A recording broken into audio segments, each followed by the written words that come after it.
When you are designing beams in a structure, you want to think about what is the shearing stress, what is the bending stress, which we looked at last week, and what is the deflection. As the thing bends, how much does it sag down? That is deflection. And notice that we could, if we wanted to, measure what angle that thing deflects at, and we could measure how far down it deflects. When you look at shearing stress, you use area. Remember our good old formula, stress equals force over area. When you want to work with bending stress, as we did last week, you use section modulus. And when you want to look at deflection, you use moment of inertia, stiffness of a shape. So with bending stress, what we did last week was we looked at section modulus, and here's our stress formula. Stress equals bending moment over section modulus. So we want a beam with enough section modulus so that we don't exceed the allowable bending stress. When we look at deflection, how much does the thing sag? We need a stiff enough shape so that it will not deflect, and so we're looking at moment of inertia. And we'll look at some tables for figuring that out.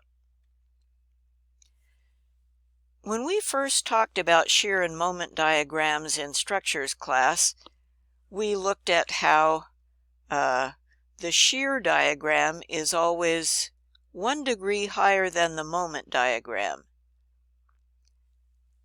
I'm sorry, it's always 1 degree higher than the load, and the moment diagram is always 1 degree higher than the shear. And degree means, okay, when you're graphing the line, what is the exponent here? Think back to a math class you might have had where you looked at graphing a line. I know you may be blocking it out, but at some point in your math class you looked at y equals mx plus b. That's the graph of a sloping line. That's x to the 1. If you looked at graphing an exponential curve, a curve, you looked at y equals mx squared plus something. And a cubic curve is x cubed, and so forth. So anyway, a shear diagram, if it's horizontal, that's a 0 degree. That means the moment diagram is going to be a 1 degree, a first degree. It's going to be sloping. So horizontal, then sloping.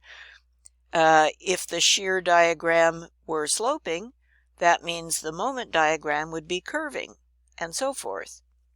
Well, the reason for mentioning this is just you might find it interesting to know that we can keep on going with these diagrams arranged one under the other. We're not going to do that, but one could.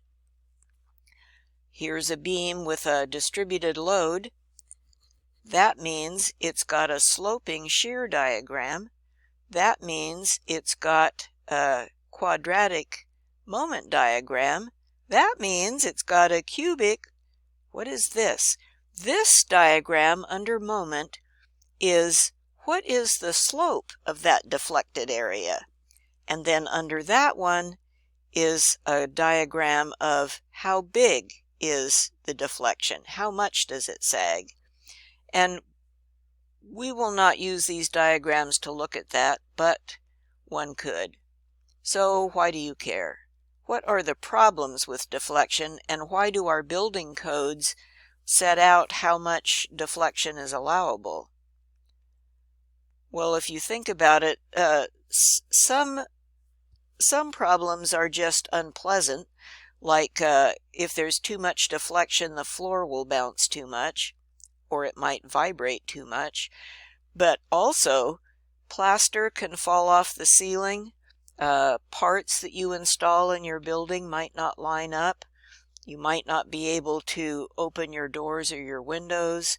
The floors and the walls start to misalign. And if you have a flat roof, you can actually have a roof collapse. So let's say your roof, you have a flat roof and it has some deflection in it. Then it rains. Okay, that roof builds up some water in there. Well, water is heavy. So that water adds some weight to that roof. It adds a live load. And that extra load makes the roof sag more. So now it's deeper. So now there's more deflection. And it can hold more water. So it rains again and it fills up more. And now that roof sags more. It gets deeper and deeper until eventually that thing will break. And you may have seen pictures in the news now and then. You see examples where, oh my gosh, this roof just broke through because there was so much snow or water or whatever on it. So that's the deal. That's why building codes establish how much deflection you can have. And here's a table from the building code. A lot of stuff here. Let's slow down and look at it. For the live load, and deflection is always based on the live load. So for the live load, depending on the kind of building you've got, they tell you length divided by some number. Well, for ordinary floor beams in an ordinary building, the amount of deflection is length divided by 360. Okay, so let's say you're designing a house and you're going to have joists in the floor that span 10 feet. From the support at each end of the joist, it's 10 feet. All right. Well, what is that in inches? 10 feet times 12 would give us 120 inches. So the length of our floor joist is 120 inches. And we know that the deflection limit is length divided by 360. So 120 inches divided by 360 gives us 1/3 of an inch. We just found out that the maximum allowable deflection for our 10-foot long joists is 1/3 of an inch. If we limit the deflection to 1/3 of an inch, then the drywall under that floor, let's say it's a second floor, the drywall on the underside will not crack, and other bad things will not happen. The building codes give us live load numbers. How many pounds per square foot are you allowed in a living room or a bedroom or so forth? And so those are the loads on which this deflection limit is based. It's interesting to notice that the AISC steel manual has the same number we just saw in our ordinary floor beams. The maximum live load deflection does not exceed 1/360th of the span. With a simply supported beam, and remember a simple beam is one that just has 2 supports, one near each end. So a simply supported beam always has the greatest amount of deflection near the middle, even if that's not where the loads are. If the loads are off center or off to the side, the greatest deflection is still near the middle. And we're going to calculate deflection using some handy-dandy tables that have formulas in them. And I've put these tables for you in a PDF handout. These tables are out of the back of our book, although he got them from engineering handbooks. So in this table, he, and AISC for that matter, shows you a picture of, here's a load condition on a beam, so here's an evenly distributed load. Here's the formula we'll use. Here in the middle is a picture of a simply supported beam with a load in the middle. Here is the formula we'll use. Here's a cantilevered beam with a load at the end and its formula. Notice when you look at all these formulas, they've all got E and I in the bottom. Notice that? So that's interesting.